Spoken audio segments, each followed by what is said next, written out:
제가 오늘 발표할 내용은 인공지능과 사람의 2인 삼각이라는 그런 제목으로 우리가 어떻게 하면 인공지능과 재미있게 잘 살아갈 수 있을지 그런 방법에 대해서 한번 좀 얘기 드리려고 합니다. 2인 삼각은 저희가 어려서 운동회 때 아마 해보셨을 기억이 있을 거라고 생각하십니다. 두 명이 다리를 묶어서 세 개의 다리로 뒤뚱뒤뚱 걸어가는 그런 게임이죠. 누가 빨리 가나 하는 게임인데 인공지능과 저희가 살아가는 모습이 이런 모습이 아닐까 저는 이렇게 생각을 합니다. 저희가 이전의 도구들은 컴퓨터, 스마트폰 이런 것들은 물건이라고 보고 손에 쥐고 있다 이렇게 생각을 했는데 자동차에도 있고 스마트폰에도 있고 컴퓨터에도 있는 인공지능은 이런 대상보다는 조금 커진 것 같아요. 우리의 동반자처럼 우리와 같이 어떤 목표를 해결해 가면서 같이 걸어가는 그런 반려자 같은 관계 같습니다. 그래서 과연 이런 인간과 많이 발전된 인공지능이 어떻게 이제 재밌게 살아갈지에 대해서 한번 고민을 한번 풀어보도록 하겠습니다. 이 의자는 공부하는 의자 같기도 하고 식탁 의자 같기도 하고 카페 의자 같기도 한데 정확하게 어떤 의자인지 좀 알 수는 없을 것 같아요. 제가 설명을 드리면서 이 의자가 어떤 의자인지 설명드리도록 하겠습니다. 제가 한 3년 전부터 격주로 지방 살기를 하고 있습니다. 지금은 제주와 마찬가지로 로컬들이 굉장히 많이 발달을 해서 서울이 아니더라도 일주일 동안 좋은 숙소에 가서 그 현지의 것들을 즐기면서 일도 열심히 하는 상황이 된 것 같아요. 인터넷도 다 연결이 돼 있고 그러고 사람들하고 통화도 할 수 있고 업무나 일들을 하기에 좋아진 환경 같습니다. 그래서 이렇게 조그만 오토바이에다가 짐을 싣고 발길 닿는 데로 가서 일주일씩 사는 겁니다. 네. 제 나름대로는 이제 정보화 시대의 디톡스라고 생각을 했습니다. 포항으로 갔습니다. 포항에 가서 한 이틀 정도는 작은 숙소에서 묵다가 이렇게 오가는 길에 보니까 눈에 띄는 조그만 호텔이 있더라고요. 그래서 거기로 들어갔어요. 이 여행의 특징은 내비게이션과 블로그, SNS를 덜 하자 해서 출발했습니다. 그래서 웬만하면 지도로 혹은 눈으로 보고 간판이 예쁘고 사람들이 많이 모여 있는 곳 그런 곳에 가서 밥도 먹고 얘기도 나누고 쉬자 이렇게 생각을 했습니다. 그래서 찾은 곳이에요. 아니나 다를까 이 호텔이 이제 방파제 끝에 있는데 이렇게 활주로 끝에 있는 것 같기도 하고 아주 마음이 아주 환해지는 그런 호텔이었어요. 근데 이 호텔의 창밖 경치보다 사실 더 좋았던 게 뭐냐면 여기 보이는 세 개의 가구입니다. 등받이가 있는 의자, 그 다음에 동그란 의자, 그 다음에 원형 테이블, 요 세 개가 아주 마음에 들었어요. 제가 여기서 노트북을 펴놓거나 책을 보거나 글을 쓰거나 할 때 이렇게 몸을 잘 안아주기도 하고 이렇게 쿠셔닝도 괜찮고 크기도 너무 크지 않고 그래서 3시간, 4시간 앉아 있는데 집중도 잘 되고 엄청 좋더라고요. 그래서 마음을 먹었죠. 이걸 사가지고 서울에 가자. 서울에 가서 집에 갖다 놓으면 공부를 더 열심히 할 수 있을 거야. 그렇게 이제 마음을 먹었습니다. 이걸 사자. 이걸 사기 위해서 여러분들 어떻게 하십니까? 의자를 뒤집어 보면 거기 보면 이제 라벨이 있고 브랜드와 모델이 있으면 그걸 보고 이제 검색해서 사면 되겠죠. 그런데 뒤집어 봤는데 아무것도 없는 거예요. 그냥 중국에서 만들었다 이거밖에 없는 거죠. 아무리 옆을 봐도 없고 뭐 뒤집어 봐도 없고 의자도 없고 책상도 없고 아무 데도 없는 거예요. 그래서 실망을 해가지고 터덜터덜 밖에 나와가지고 이제 밥을 먹다가 생각해 보니까 써보지는 않았는데 네이버 앱에 보면 스마트 렌즈라는 기능이 있었던 것 같아요. 네이버가 가지고 있는 엄청나게 많은 이미지를 학습해가지고 우리가 어떤 사진을 찍으면 이 제품이 무엇이다 라는 것을 매칭해주는 서비스였죠. 반신반의했습니다. 이렇게 구석진 곳에 있는 이런 디자인의 제품도 알 수 있을까? 이런 생각을 했습니다. 그래가지고 렌즈를 제품에다 대고서 사진을 찍었더니 이렇게 딱 나오는 거예요. 예. 제품의 이름과 가격과 살 수 있는 곳, 그 다음에 평도 나오고 후기도 나오고 제가 원하는 것 이상의 정보들이 쏟아져 나오는 거예요. 그래서 세상 참 좋아졌다 이런 생각을 했습니다. 그리고는 바로 구매 버튼을 누르고서 이 3개의 가구를 샀습니다. 그래서 이 제품은 지금 저희 연구실에 놓여 있고요. 제가 매주 사용하고 있습니다. 아주 흥미로운 기념품이 됐는데, 이 포항의 의자는 두고두고 생각해 보면 여러 가지 시사점이 있는 것 같아요. 이름도 모르고 물건을 샀다는 게 별일 아닌 것 같지만 사실 이름을 안다는 건 굉장히 중요한 일인 것 같아요. 김춘수 시인이 내가 너의 이름을 부르고 존재가 생겼다 이런 것 얘기한 것처럼 저희는 세상의 모든 사물을 이름이라는 분류체계를 통해서 구분하고 그것에 의미를 두고 그렇게 살아왔던 것 같습니다. 아이를 낳으면 이름을 붙이는 것이 굉장히 중요한 일이었고 매년 개강초가 되면은 학생들 이름을 외우면서 이 학생과 저 학생은 어떻게 다른지 이런 것들을 아는 데 있어서 이름을 아는 거는 굉장히 중요한 일인 것 같아요. 그죠?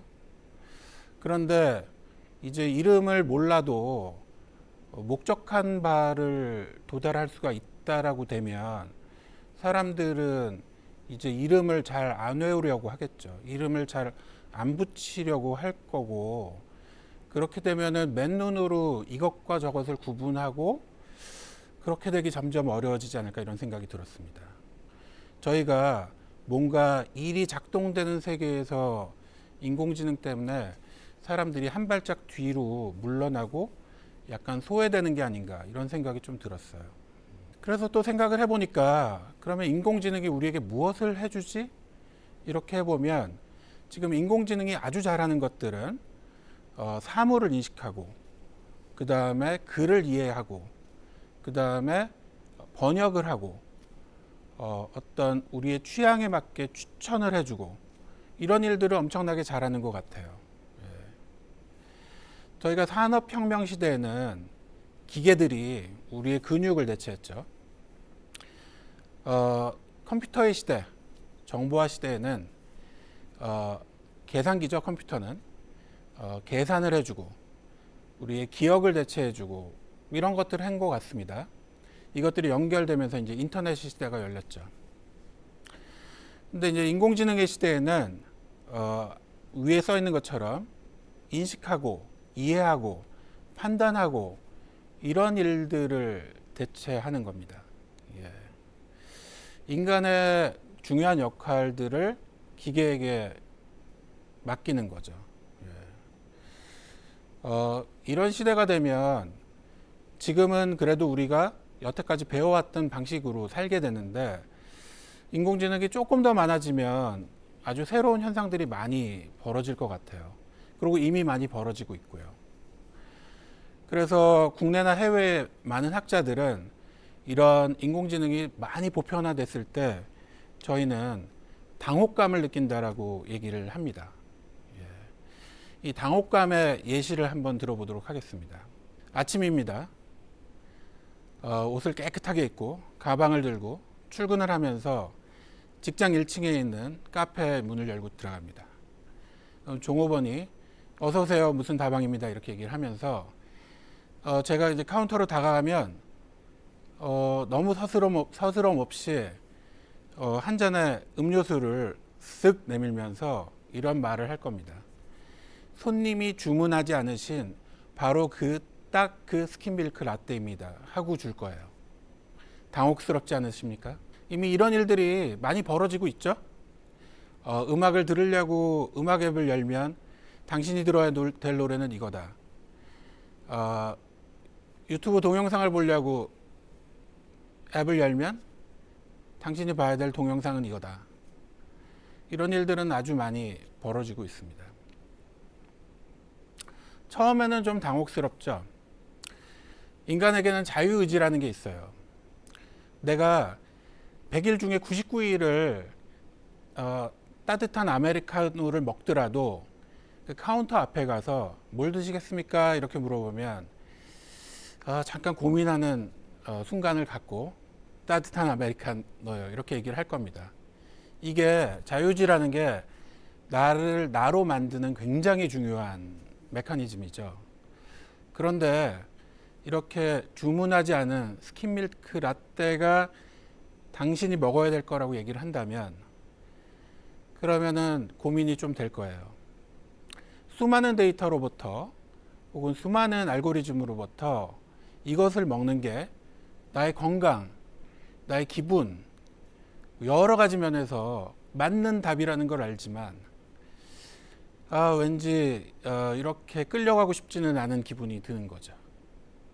하지만 이런 당혹감은 그렇게 오래 안 갑니다. 이게 편하거든요. 매일 점심 메뉴 정하는 게 인류의 가장 큰 고민 아닙니까? 짜장면을 먹을지 설렁탕을 먹을지. 그런데 이렇게 딱 정해주기 시작하면 사람들은 이 선택을 따르게 됩니다.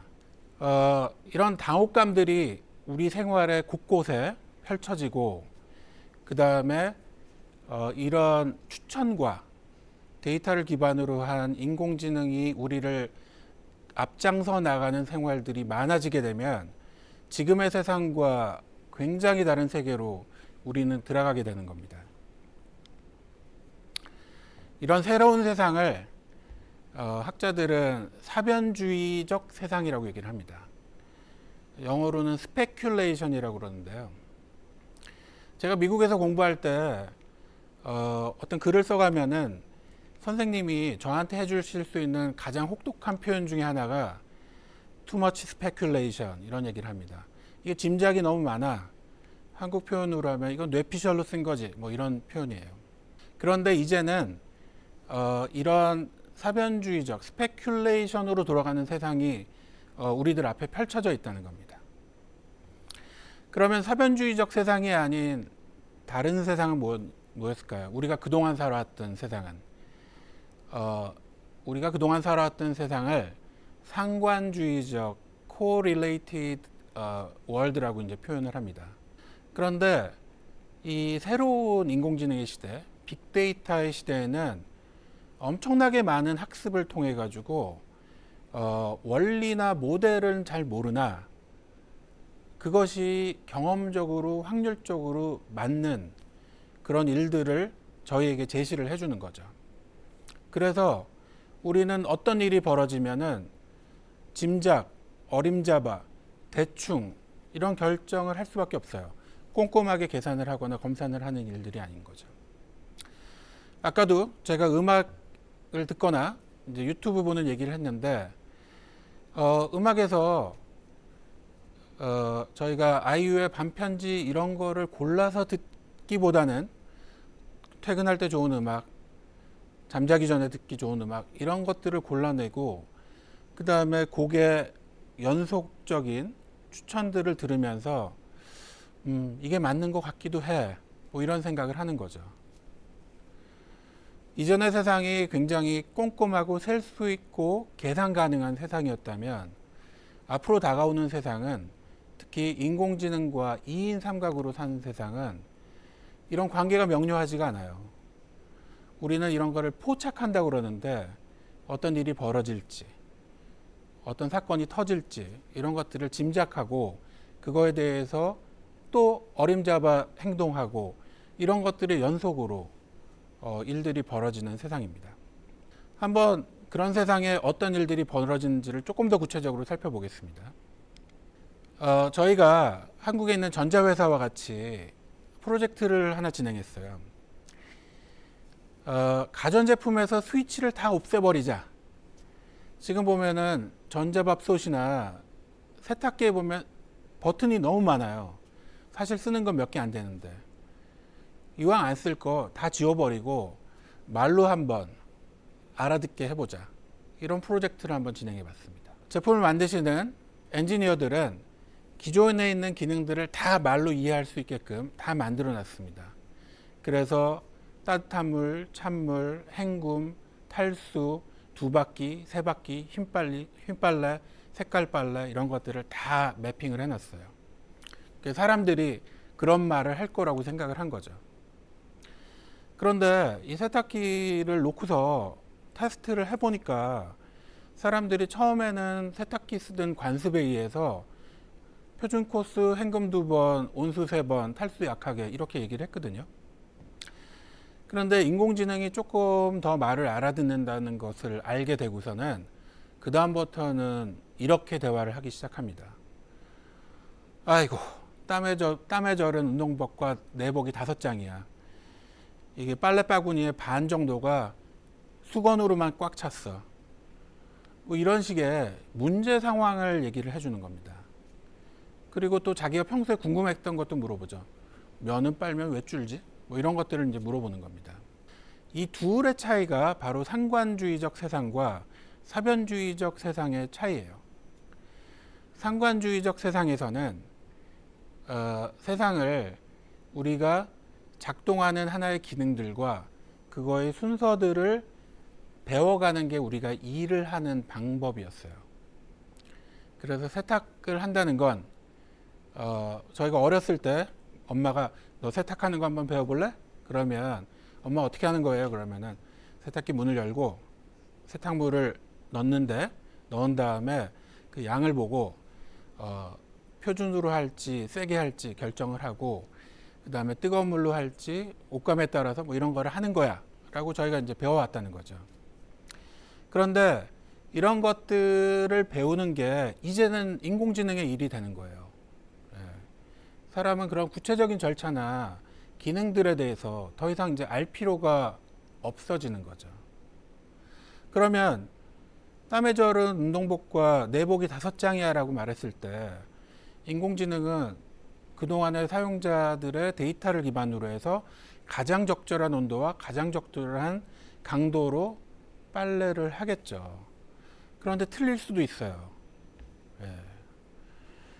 이게 그 지역의 날씨와 뭐 물의 온도도 다를 수 있겠고 계절이 다를 수도 있기 때문에 조금 틀릴 수 있어요. 하지만 편리하잖아요. 이것에 한번 권한을 주고 나면 그 다음부터 왼쪽처럼 그렇게 조곤조곤한 방법으로 돌아오기는 힘듭니다. 그래서 재밌는 장면 중에 하나가 뭐였냐면은 이 실험을 계속 진행하다 보니까 주부나 아니면 빨래를 하시는 분들이 세탁기 앞에 앉아가지고 이렇게 세탁기를 붙잡고 하소연을 하는 겁니다. 빨래가 너무 많아. 요즘 잘 마르질 않아. 그러니까 인공지능과 같이 살면서 사람이 조금 더 기능을 넘어서 동반자 혹은 고민의 한풀이 대상 이렇게까지 가는 거죠. 그래서 이런 기계하고 잘 쓰는 거는 이 상황과 문제를 잘 설명해내는 것입니다. 나는 이 하얀 빨래들이 하나의 자국도 없이 반짝반짝 했으면 좋겠어. 이런 식의 이제 표현들을 잘 해야지 너무 무덤덤하게 이렇게 툭 던져놓고 빨래해줘. 이렇게 해가지고는 기계가 잘 못 알아듣는 거죠. 그러니까 이제 대화하는 방식이 이제 많이 달라졌다는 겁니다. 근데 인공지능 스피커를 써보신 분들은 아마 이런 것을 잘 아실 겁니다. 인공지능에다가 어떤 배달 어플리케이션에서 양념 반 프라이드만 시켜줘, 뭐 치즈는 2개 넣고 이런 얘기를 하기보다는 나 출출한데라고 말했을 때 더 신박한 결과가 온다는 걸 알 겁니다. 더 많은 사람들의 데이터로부터 우리가 알 수 없는 가게들의 우리가 잘 모르는 메뉴로부터 나의 취향을 더 신통방통하게 알아내기 때문입니다. 넷플릭스에서 킹덤 틀어줘, 5화 틀어줘, 뭐 이렇게 할 수도 있지만 좀비물 볼까? 아니면 뭐 으스스한 거 볼까? 이런 얘기를 했을 때 내가 알고 있는 레파토리를 확장시켜주고 나의 취향을 열어줄 수 있다는 것도 알게 될 겁니다. 아이유의 반편지 틀어줘. 여러분들 요즘 나오는 노래 중에서 가수 이름과 노래 제목을 아시는 게 몇 개나 있습니까? 우리가 그런 거 까먹기 시작한 게 음악 스트리밍이 보편화되고 스테이션과 추천을 많이 듣기 시작한 2, 3년 전부터일 것이라고 생각합니다. 음악은 엄청나게 많이 나오지만 더 이상 그 음악의 제목을 기억하는 거는 우리의 일이 아닌 것 같죠. 차라리 아련한 음악 틀어줘 이렇게 얘기하는 것이 더 맞는 것입니다. 인공지능이 도처에 많이 들어와 있죠. 나는 인공지능 제품이야 이러지 않더라도 보통 제품에도 인공지능은 많이 들어가 있습니다. 하지만 그 중에서도 가장 강력하게 들어와 있는 게 자율주행차 혹은 준자율주행차. 요즘 이제 손 놓고 운전한다, 발 놓고 운전한다 이런 게 아주 이제 뭐 한두 번씩 다 경험한 일이 돼버렸잖아요. 준자율주행을 하게 되면 앞차도 따라가고 차선도 따라가고 그래서 고속도로 같은 데 올라가면은 핸들에 손만 잡고 있으면 1시간이든 2시간이든 목적지 가는 동안 아주 편하게 운전을 할 수 있습니다. 그런데 운전을 우리는 안 하지만 신호등을 안 보고 표지판을 안 보지만 차가 다 하지만 우리가 저렇게 손을 놓고서도 무언가를 하는 게 있습니다. 그게 무엇이냐? 인공지능이 이 자동차를 잘 컨트롤하고 있는지에 대한 일종의 관제를 하는 거죠.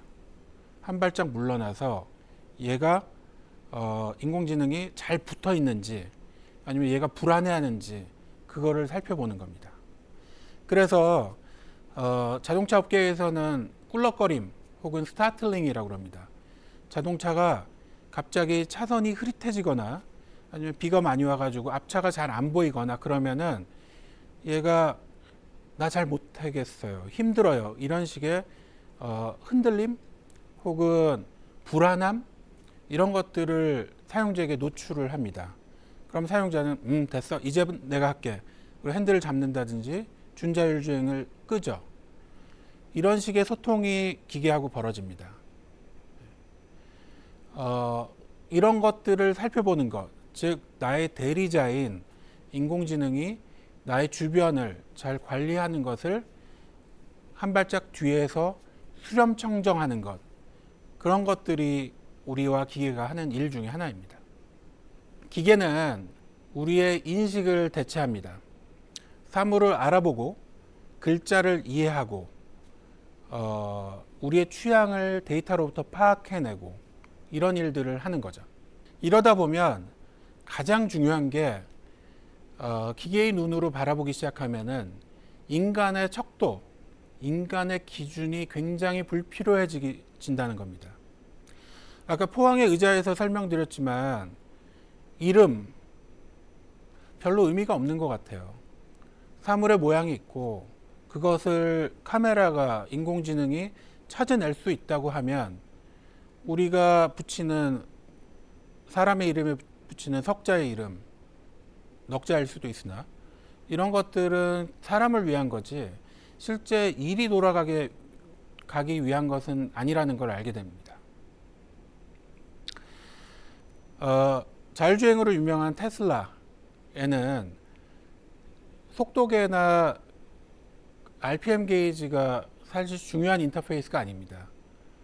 이 차가 지금 주변의 차를 잘 인식하는지 그것을 보여주는 게 훨씬 더 중요합니다. 그리고 워낙에 앞차를 따라가기도 하고 제한 속도에 따라서 운전을 하기 때문에 속도계가 점점 사라지고 있습니다. 그래서 차는 속도계가 없는 자동차가 생기기 시작했습니다.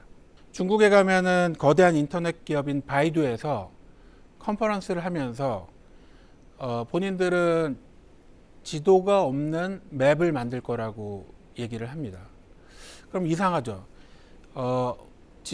우리가 어디를 찾아가거나 이럴 때 지도가 있어야만 왼쪽 오른쪽 오래 갈지 짧게 갈지를 아는데 지도를 없앤다고? 이해가 잘 안 됩니다. 그런데 잘 생각해 보면 우리가 길찾기 앱을 가지고 찾아갈 때 사실은 그 지도의 전체와 지형을 파악하기보다는 사람들이 어딜 많이 가는지, 그곳의 평이 어떤지, 몇 시에 문을 여는지, 지금 뜨는 곳인지 아닌지, 그 다음에 가기 위해서 어떤 버스를 타면 되는지, 어디서 갈아타는지 이런 거를 보는 거죠. 가만히 생각해 보시면 저희는 내비게이션이 등장한 이후에 굉장히 용감하게 아주 먼 곳, 낯선 곳을 찾아갑니다. 내일 가라 그러면 못 가지만 지도 앱인데 지도가 없어질 수 있어요. 우리가 그동안 만들어왔던 지도는 이런 고급 도구가 없을 때, 고차원적인 도구가 없을 때 인간의 눈과 인식으로 파악하기 위해서 만든 거였기 때문입니다. 시계도 엄청 중요하죠. 오늘 3시에 보자, 4시에 보자 이런 얘기를 하기 위해서는 시간, 국제시 뭐 이런 것들이 굉장히 중요합니다. 근데 시간도 생각해 보면 어떤 때는 우리가 서울에서만 일하지 않고 다른 나라하고, 요즘은 비대면이기 때문에 줌으로 시간을 맞춰서 일하기도 하고, 또 사람들이 요즘은 핸드폰을 가지고 다니기 때문에 저녁에 보자 그러면서 시간을 맞춰가면서 장소로 모이기도 하고, 어떤 사람에게는 지금이 굉장히 밀도 있는 시간이지만 어떤 때는 또 굉장히 천천히 가는 시간이기도 하고, 시계라는 거는 정말 산업혁명 시대 때 노동과 근로를 위해서 만들어 놓은 장치예요. 인공지능에게 있어서는 사실 인간의 시간 보내기는 되게 유연한 하나의 흐름이라고 볼 수 있습니다. 점점 시계를 지워나가고 있습니다. 우리가 다이어트 하기 위해서 또 체중계 열심히 올라가죠. 그래서 40kg야, 50kg야, 60kg야 이렇게 보지만 사실 우리가 관심 있게 보는 건 추이기도 하고, 그 다음에 건강하거나 아니면 다이어트의 목표에 도달하는 것이죠. 수치가 자동차의 속도계만큼 불필요하고 덜 중요해질 수도 있습니다. 정리하면 이렇습니다. 우리가 가지고 있던 많은 문화적인 척도, 기준, 이름, 체계 이런 것들이 인공지능에 의해서 대체되거나 아니면 불필요해지는 거죠. 그러면은 여기 제가 사진으로 보여드리는 것처럼 표지판에 아무것도 없는 먹 표지판 길을 달리는 기분하고 되게 비슷할 거예요. 표지판을 붙이는 이유는, 이정표를 붙이는 이유는 우리가 우리의 눈으로 읽고 지도를 머릿속에 가지고 있을 때 어디를 가기 위해서 참고하라고 하는 건데, 표지판의 단점은 그런 거죠. 지형은 혹은 도시는 끊임없이 발전하기 때문에 동네 이름도 새로 생기고 길도 새로 뚫리는데 저거를 매일 갈아 넣을 수도 없고, 그러고 내가 어떤 곳을 가기 위해서는 저 표지판이 저렇게 표시되는 게 도움이 될 때도 있고 아닐 때도 있는데 바꿀 수가 없는 거죠, 한마디로. 그래서 우리는 굉장히 고정적인 세상에 고정적인 이름들을 붙이고 살아왔었는데, 이제는 기계가 알아서 속도도 조절하고 길도 따라가고 목적지도 따라가고 어디서 교차로를 빠져나갈지도 다 알기 때문에 사실 저런 눈으로 보는 이정표, 길 이름 이런 것들이 다 사라진다고 보시면 될 것 같아요. 그러면 우리가 맨눈으로 기계 없이 도시를 돌아다니면 저렇게 눈, 코, 입 없는 얼굴을 보는 것처럼 갑갑할 수 있을 것 같아요. 하지만 그렇다고 그래가지고 저런 이정표도 붙잡고 있고, 그 다음에 기계, 인공지능이 인식을 대체하는 것도 둘을 같이 가져가는 것, 이런 거는 더 혼란스러울 수 있습니다. 제 어드바이스는 우리가 가진 척도를 많이 버려야 됩니다.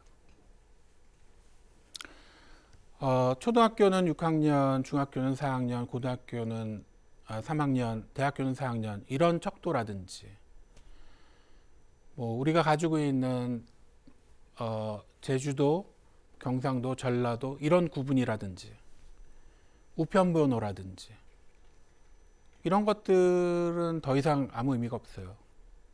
조금 더 기계에 적합한 그런 것들로 바뀌어 나가는 것이 우리가 더 생활을 잘하는 방법일 수 있을 것 같습니다. 그동안 시행착오를 거치면서 이렇게 어른이 됐고 회사 안에서는 하나의 질서를 만들고 그리고 가족에서도 어떤 규칙을 만들고 생활을 해오는데 이런 걸 다 내려놓고 기계와 2인 삼각한다는 건 쉽지 않습니다.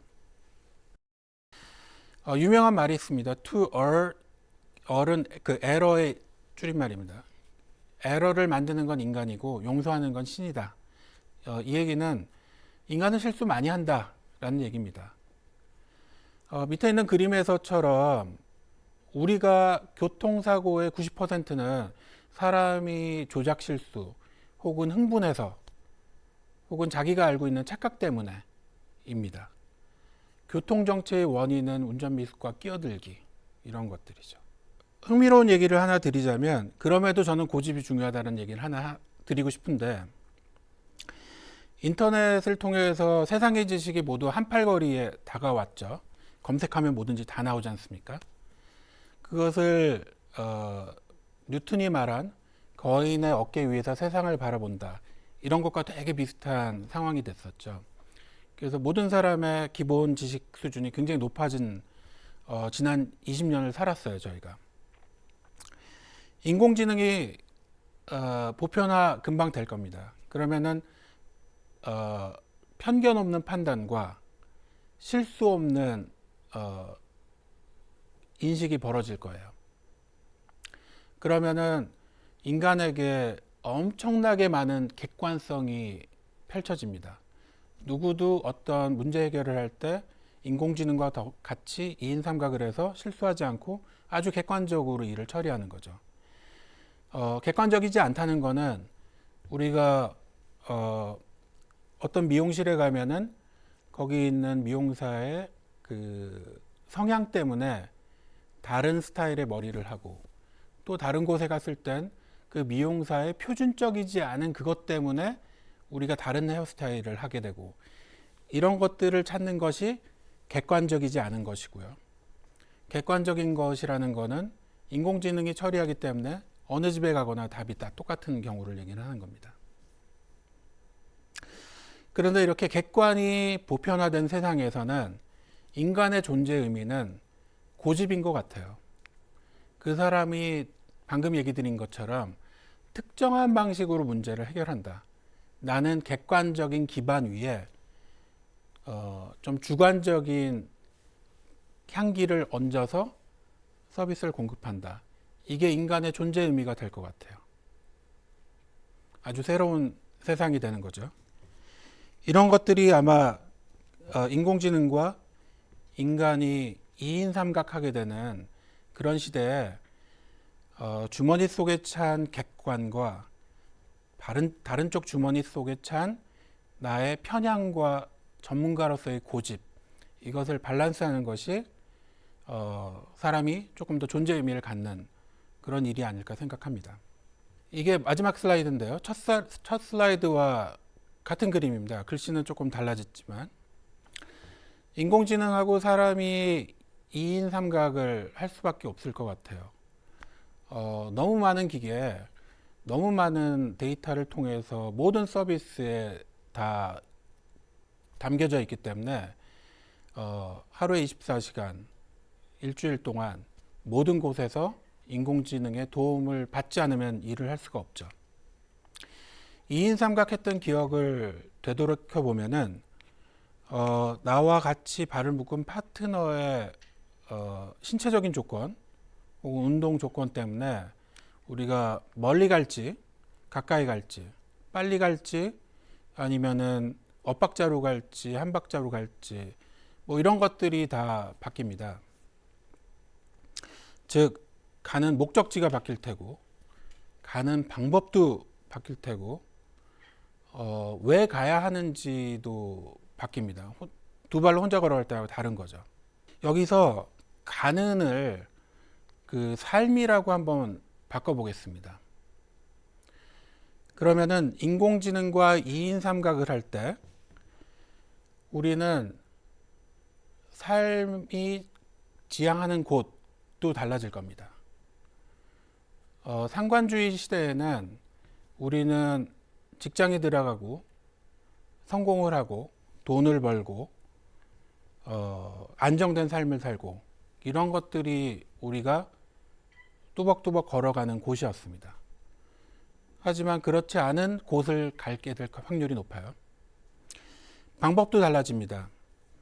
과거에는 많이 외우고 많이 구분하고 판단하고 절차들을 습득하고 이런 것들이 인간이 전문가로서 해야 될 일이었죠. 그런데 그런 것들을 인공지능이 해준단 말이에요. 그러면은 우리는 아까 자율주행 자동차에서 하는 것처럼 어떨 때는 수렴청점하고 어떨 때는 음악 앱들처럼 호불호를 표시해주고 어떨 때는 세탁기에 말하는 것처럼 나의 문제를 호소하고 이런 것들을 나누는 파트너로서가 인공지능이 되는 겁니다. 삶의 방법도 달라지는 거죠. 마지막으로 삶의 목적입니다. 우리는 왜 살까요? 굉장히 어려운 질문이지만 상관주의 시대 때 우리가 살기 위한 목적은 어떤 생존, 행복, 그 다음에 친구와의 사교, 지식의 습득 이런 것들이었을 거예요. 그런데 아까 말씀드린 대로 엄청난 객관성이 확보되고 내가 아니어도 문제를 풀 사람들은 많고 기계도 할 수 있고 그런 측면에서 내가 내일 더 살아야 되고 내일 무언가를 더 남겨야 될 이유는 아까 말씀드린 대로 실수를 위해서입니다. 인간다운 실수를 위해서. 기계가 하지 않는 인간의 고매한 실수를 하는 것이 더 삶의 목적이 되는 것 같습니다. 많은 기계들이 더 인공지능과 데이터로 보편화가 돼서 생활이 편해질 때 우리는 우리 삶의 목적에 대해서 더 한번 고민하는 기회가 되지 않을까 생각합니다. 이상으로 인공지능과 사람의 2인 삼각이라는 주제로 당혹스러운 모멘트부터 이것을 우리가 어떻게 받아들이고 또 어떤 관점으로 우리 삶을 풀어나가야 될지에 대해서 얘기 드렸습니다. 감사합니다.